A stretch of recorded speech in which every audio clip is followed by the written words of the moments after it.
Olá, eu sou o professor Luiz Antônio Peixoto Vale, da série Checkmate Global. Estou gravando hoje, 11 de outubro de 2023, 11/10 de 2023, o 121º vídeo da série complementar, juntando as peças e explicando o movimento. Esse é um vídeo que terá seu foco nos últimos eventos após o dia 7, onde o Hamas fez uma grande operação contra Israel e Israel está agora a retaliar. O foco será observar como esses eventos se encaixam no jogo. É fundamental entender como esses movimentos das peças, podem contribuir ou prejudicar um dos jogadores. Vocês todos sabem que os DGs precisam criar catalisadores ou dinamizar os já existentes para sedimentar as pré-condições para o checkmate global que pretendem dar. Isso necessariamente inclui inocular divisão, ódio e medo. Como vocês já sabem, aqueles que acompanham o canal sabem a regra de ouro deles: dividir para governar. O catalisador bélico, então, é muito importante no jogo dos DGs. Para isso, enfraqueceram o Ocidente, sabotando por dentro, a fim de levantar opositores capazes de desafiá-lo, tornando-se uma ameaça real. Uma ameaça real traz o medo e a degradação do modus vivendi, o que, como eu já mostrei, é essencial para a estratégia deles. Tendo a visão abrangente do jogo, será mais fácil a todos vocês entenderem os movimentos atuais no tabuleiro. Eles promovem cheques que condicionam o movimento seguinte para empurrar as peças para o checkmate. Aqueles que conhecem xadrez sabem que ao longo do jogo, sempre olhando vários lances à frente, você faz um cheque para deixar ao seu oponente apenas uma saída. Quando ele faz um movimento para a saída que você condicionou através do cheque, novos cheques são dados até que a posição dele fique vulnerável a um checkmate total. Vejam tudo o que acontece hoje e ainda vai acontecer deste ponto de vista mais amplo do jogo.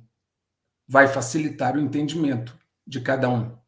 Procurem observar tudo do ponto de vista de um analista, com uma certa imparcialidade e neutralidade, a fim de que o seu discernimento seja perfeito.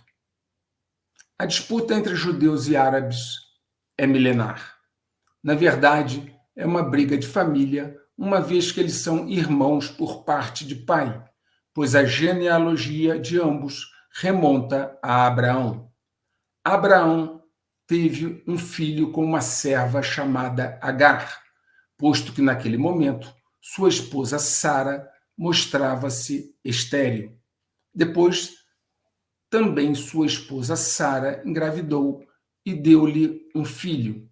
Assim, Abraão tinha 2 filhos, seu filho com Agar, chamado Ismael, e seu filho com Sara, chamado Isaque. Mais tarde, ele despediu Agar, a serva, com seu filho Ismael, para o deserto, ficando a criar apenas Isaque, seu filho com sua esposa Sara.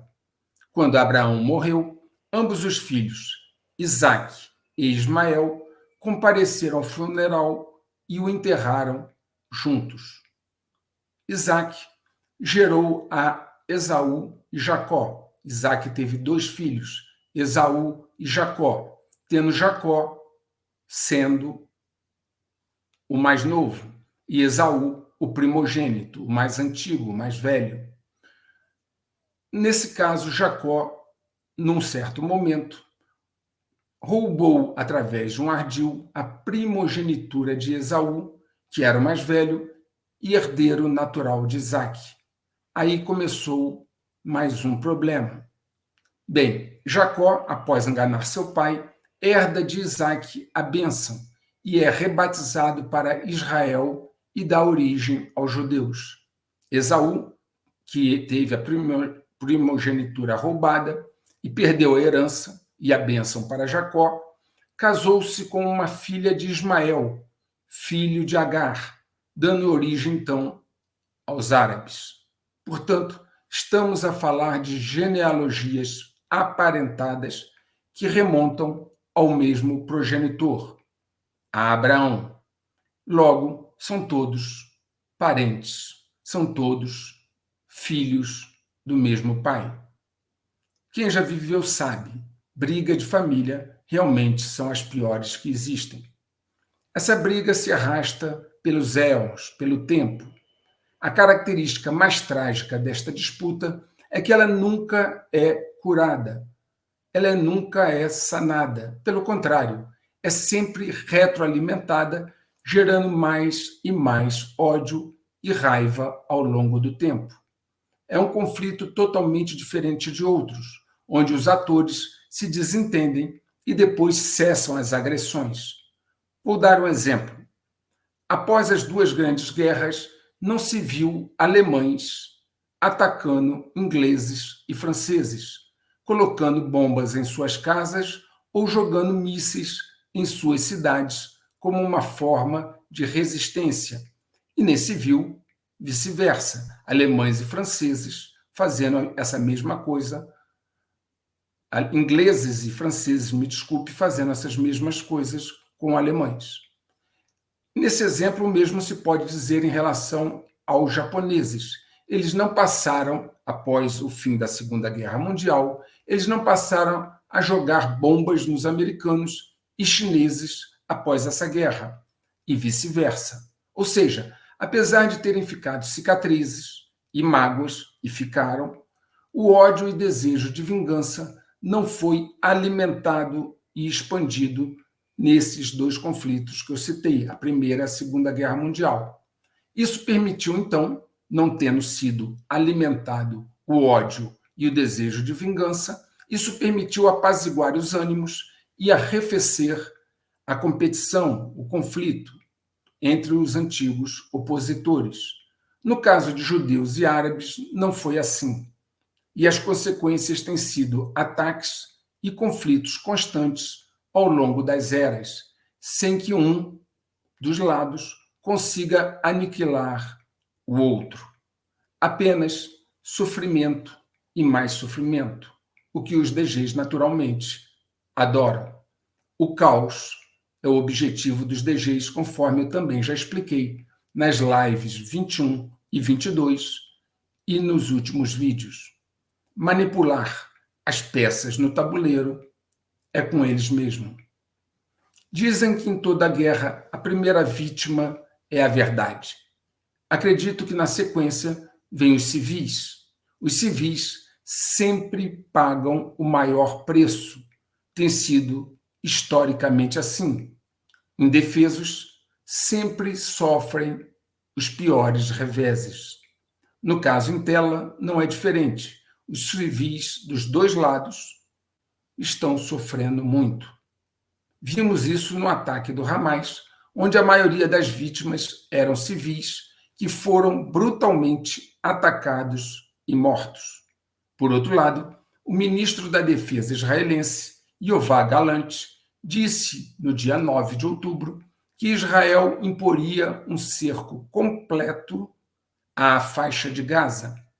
Gallant disse que as autoridades israelenses cortariam a eletricidade, o fornecimento de gás e bloqueariam a entrada de alimentos e combustível em Gaza.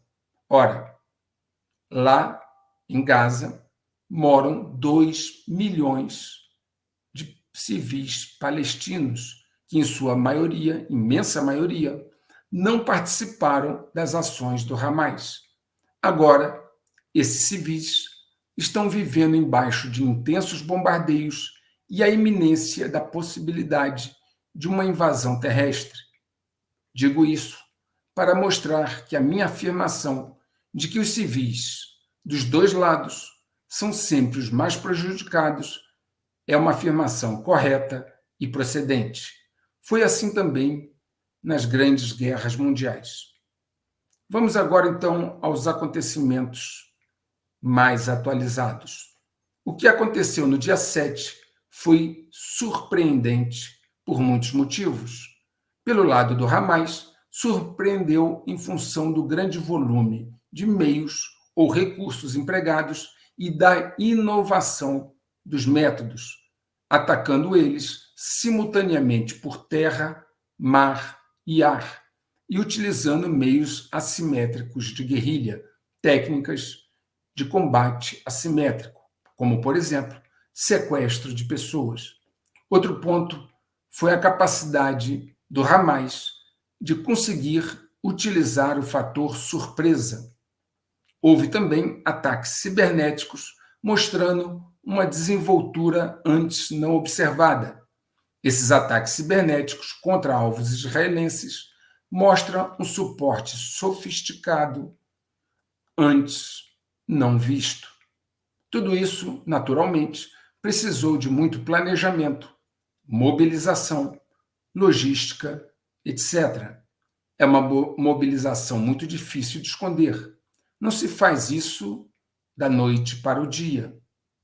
Pelo lado de Israel, o que surpreendeu foi sua incapacidade de monitorar, prever e evitar o ataque.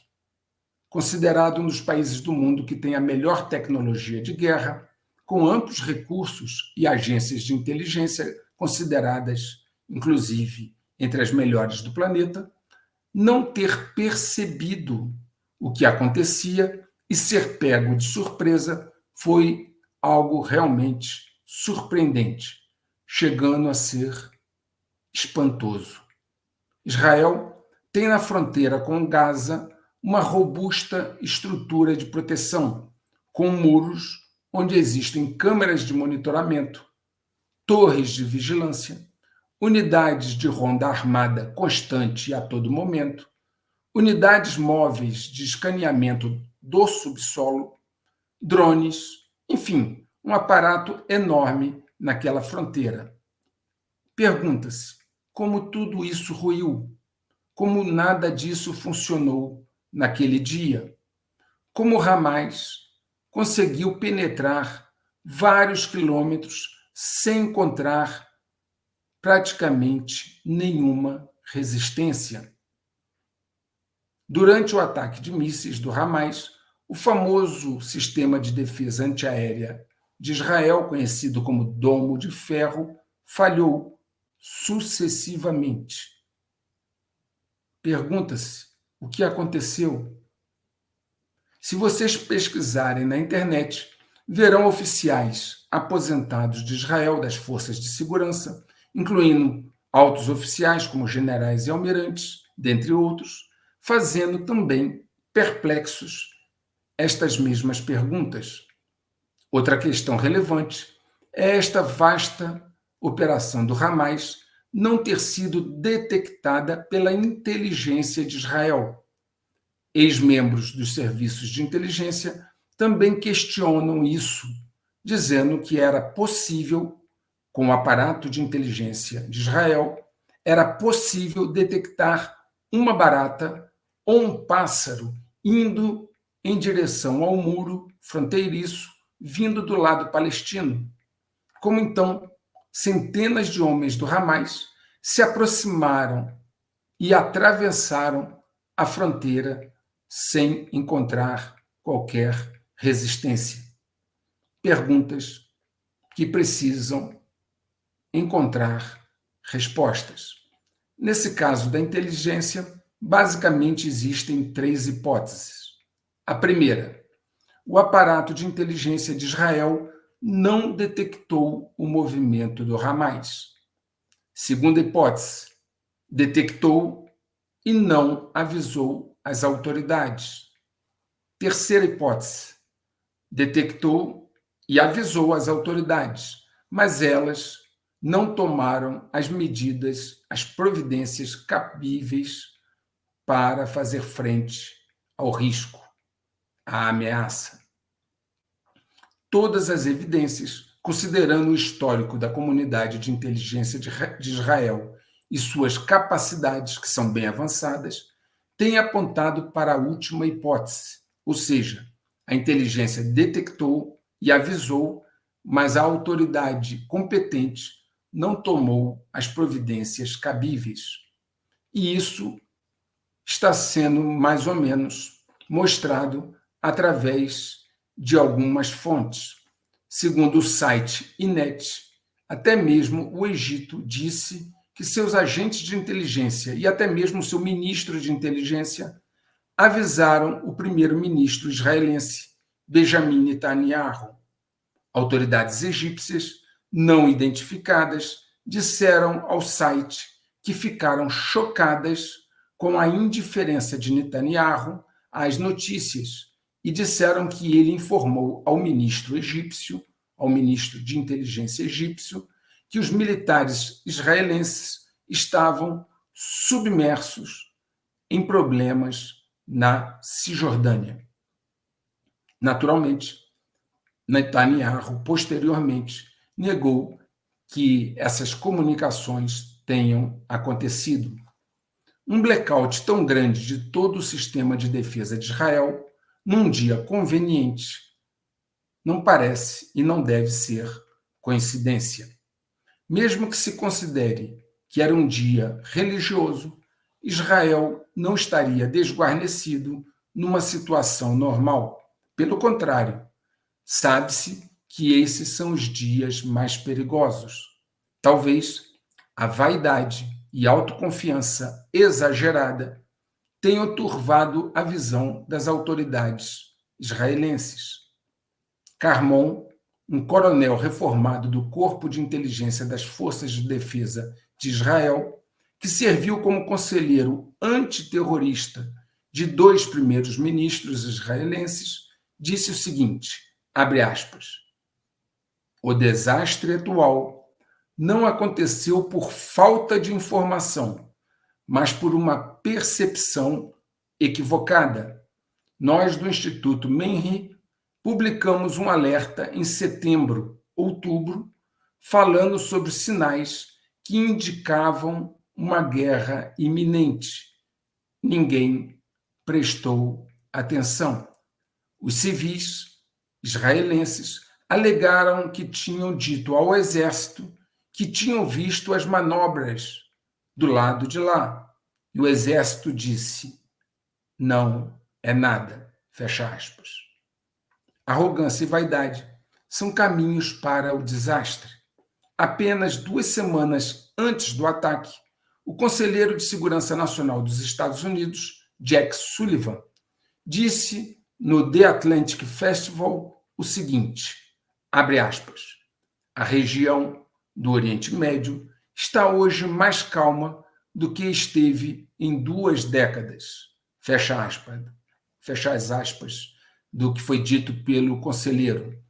E depois disso ele ainda recitou uma longa lista de fatos positivos na região que consolidariam, apoiariam a afirmação dele de que o Oriente Médio estava muito calmo, mais calmo do que nas últimas 2 décadas.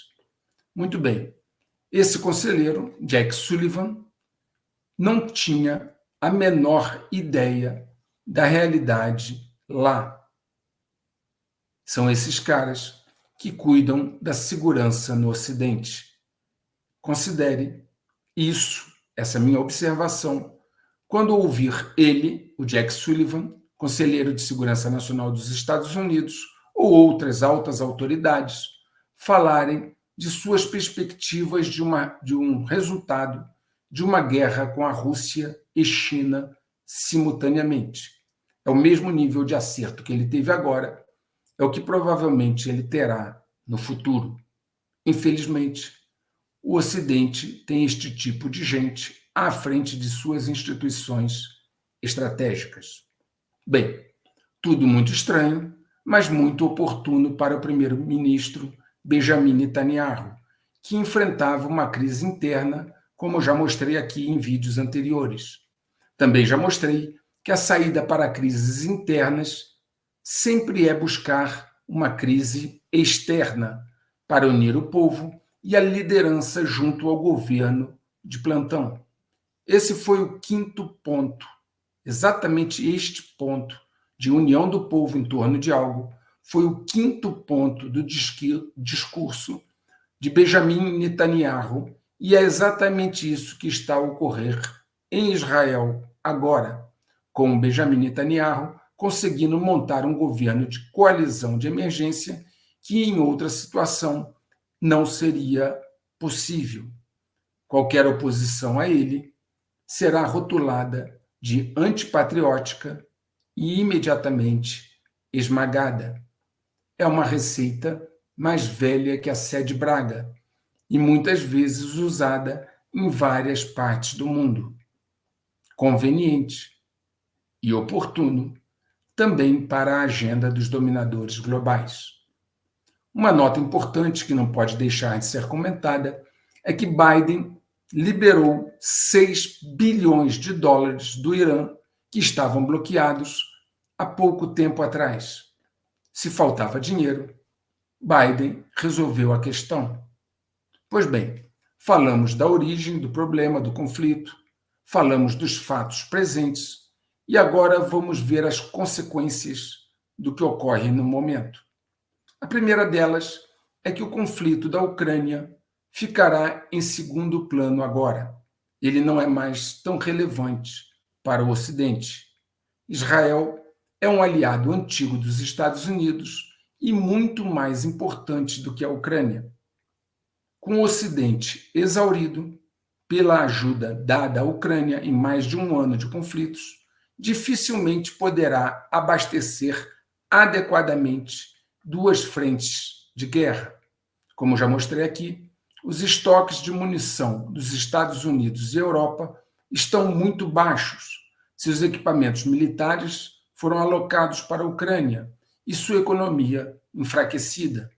Para defender Israel, os Estados Unidos e a Europa já terão de fazer um esforço hércule, sendo muito provável, então, nesse cenário, que a Ucrânia ficará em último plano. Aliás, o presidente da Ucrânia, o Zelensky, já sentiu, já percebeu isso e tem solicitado ajuda de forma mais veemente. Dificilmente ele conseguirá. Num gesto de apoio que tem um apelo de marketing mais forte, os Estados Unidos informaram que o porta-aviões Gerald Ford, que eu já falei dos problemas dele aqui muitas vezes, nas suas catapultas, inclusive, e os Estados Unidos informaram que enviaram, então, esse porta-aviões e seu grupo de ataque para a porção oriental do Mar Mediterrâneo, ou seja, mais perto da costa de Israel. Uma implantação dessa magnitude não tem necessariamente também o condão de alterar o rumo de um conflito generalizado que ocorra na região. Teria que se mobilizar muito mais do que apenas o porta-aviões e seu grupo de ataque. Uma preocupação real agora é a expansão do conflito com a entrada de novos protagonistas. O envolvimento dos outros grupos, como Hezbollah, atacando Israel pelo norte, seria uma possibilidade. Aliás, no momento, o Hezbollah já atacou o centro de comando da divisão Galileia de Israel, baseado no quartel militar de Branitz, e atacou lá com 5 mísseis guiados. Foi a reação do Hezbollah à morte de 3 combatentes deles em bombardeios israelenses no sul do Líbano. Parece ser uma escalada lenta e inconfundível na frente norte. Aliás, da Síria também já foram lançados mísseis nas colinas Golã, em Israel. Pode ocorrer também uma revolta, uma intifada na Cisjordânia, com foco na região de Samaria. Enfim, se Israel iniciar uma guerra terrestre em Gaza, o Hezbollah, no Líbano, diz que vai atacar pelo norte. Israel, então, ver-se-ia numa guerra sangrenta em duas frentes, uma pelo norte, com o Hezbollah, e a outra ao sul, com o Hamas e a Jihad Islâmica. Nesse caso, seriam duas frentes já desgastantes, mas poderia também ocorrer uma terceira, se as milícias iranianas, com base na Síria e no Iraque, fossem postas em movimento. Vamos entender. O Hamas está agora tentando atrair para o conflito o ISIS, ou Daesh, trazendo seus combatentes da Síria e do Iraque. Também estão tentando atrair para o cenário de guerra, o Hamas está tentando atrair o Talibã, que tomou o poder no Afeganistão depois de expulsar os americanos. Os combatentes do Talibã são vistos como um recurso extraordinário, importante e decisivo neste teatro de operações. O Hamas, o Irã e vários outros grupos tudo farão para trazer os combatentes do Talibã pelo seu poder bélico e sua experiência de combate. Se esses fatores se somarem, Hezbollah, Talibã, Daesh ou ISIS, Hamas, etc., Israel então poderá encontrar-se tendo de operar em múltiplas frentes contra combatentes experientes e apoiados pelo Irã, o que pode levar Israel a uma ameaça existencial numa guerra assimétrica, podendo até mesmo fazer com que Israel opte por uma decisão extrema. Outro ponto preocupante é que o apoio do Irã aos seus grupos de intervenção, como Hamas, Jihad Islâmica e o Hezbollah, aumenta a cada dia. O Hezbollah, de acordo com Middle West Eye, é o ator não estatal mais fortemente armado do mundo naquela região. O Hezbollah tem cerca de 130 mil mísseis destinados principalmente a Israel, além de drones e antidrones, com cerca de 20 mil combatentes ativos e mais 20 mil na reserva.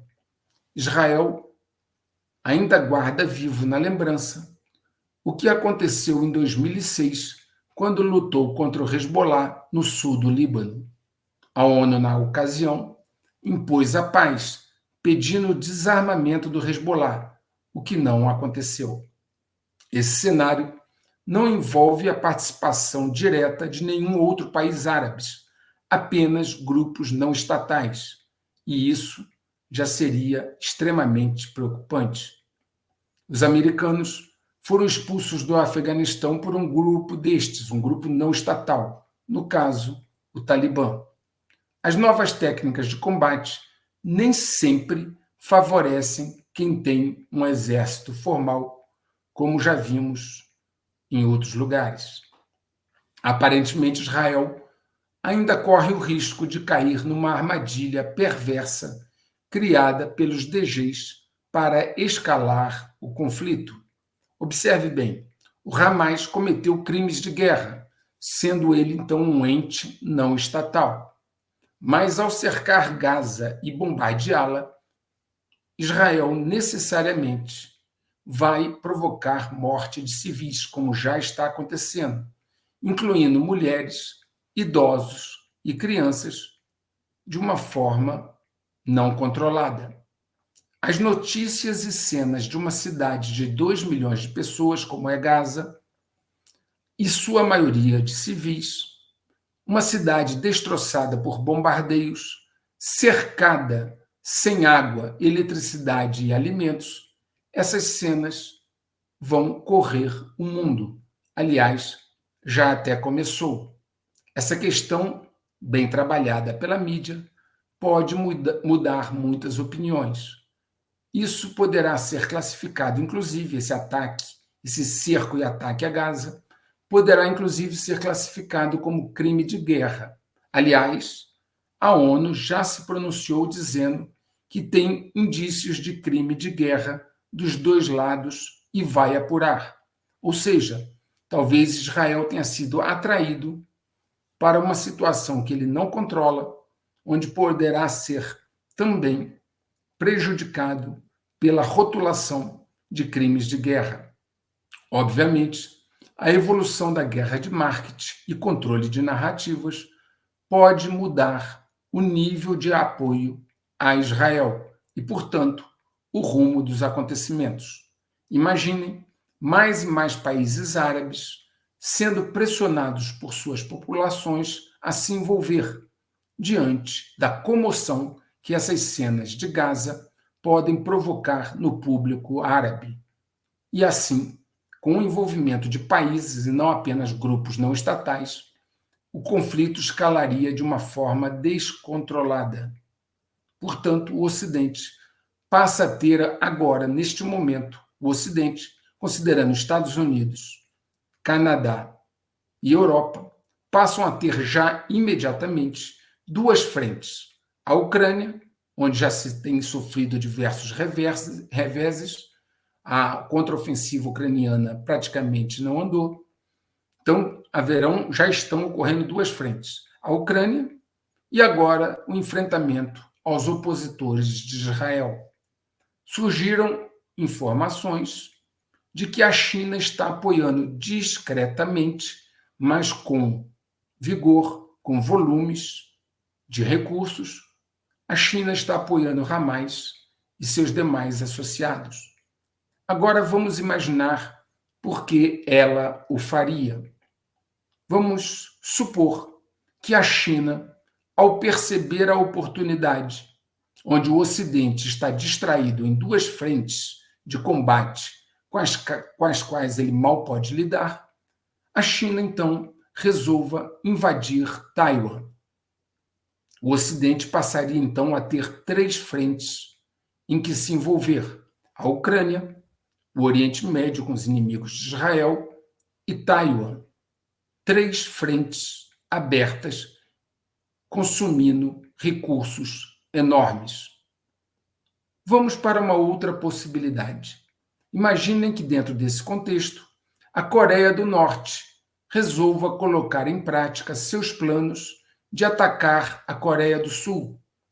Então, o Ocidente terá de atuar em quatro frentes de conflito espalhadas pelo globo.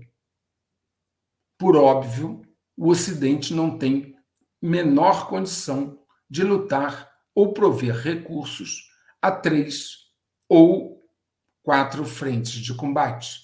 Levaria meses, talvez ano, para que o Ocidente consiga reagir à altura, recolocar seus estoques de munição, produzir equipamento bélico, mobilizar contingentes. Isso levaria meses, talvez ano. E o conflito não estaria, durante esse tempo, parado. São meses estratégicos que podem levar à vitória ou ao fracasso. Óbvio que o Ocidente não tem hoje munição, equipamentos e nem contingentes militares para algo desta dimensão. Seria mais um profundo desgaste, talvez decisivo, antes de um confronto direto com a Rússia e China, que ficariam aguardando o desgaste do Ocidente em 3, 4 frentes para, então, o ato final, um conflito direto e simultâneo entre o Ocidente, Rússia e China. Bom, já acontecem alguns movimentos que sinalizam o novo rumo das coisas. O Azerbaijão, com apoio da Turquia, invadiu numa campanha militar relâmpago, invadiu o enclave de Nagorno-Karabakh, até então controlado pela Armênia. A Armênia não. A Armênia, eu inclusive já falei disso em vídeos anteriores sobre esse conflito entre a Armênia e o Azerbaijão sobre Nagorno-Karabakh. A Armênia não conseguiu resistir a esse ataque relâmpago atual e perdeu o território de Nagorno-Karabakh, com vários dos cidadãos armênios tendo de fugir apressadamente. O Azerbaijão que conquistou Nagorno-Karabakh, já tinha tido um conflito interior e agora conquistou completamente. O Azerbaijão é um país muçulmano, com maioria xiita. A Armênia é um país cristão. A Armênia perdeu, o Azerbaijão ganhou e ninguém ligou a mínima. Bem, a pergunta sempre é a mesma. Se você quer entender um conflito, pergunte quem se beneficia dele. Por exemplo, esses catalisadores atuais, os conflitos atuais e talvez os futuros que eu já sinalizei, servem à agenda dos DGs? Essa pergunta é fundamental. Então lembre-se o que eu disse desde o início. Procurem ver o jogo a partir de uma perspectiva mais ampla, a partir da perspectiva dos objetivos dos jogadores, do seu modus operandi, das suas estratégias.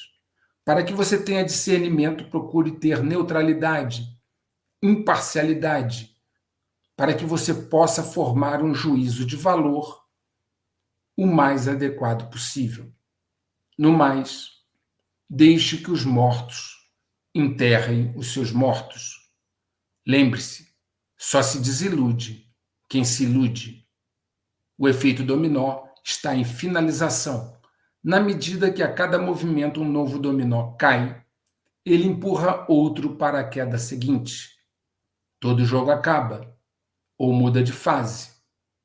O checkmate global avança inexoravelmente para a finalização. Um grande e cordial abraço a todos vocês.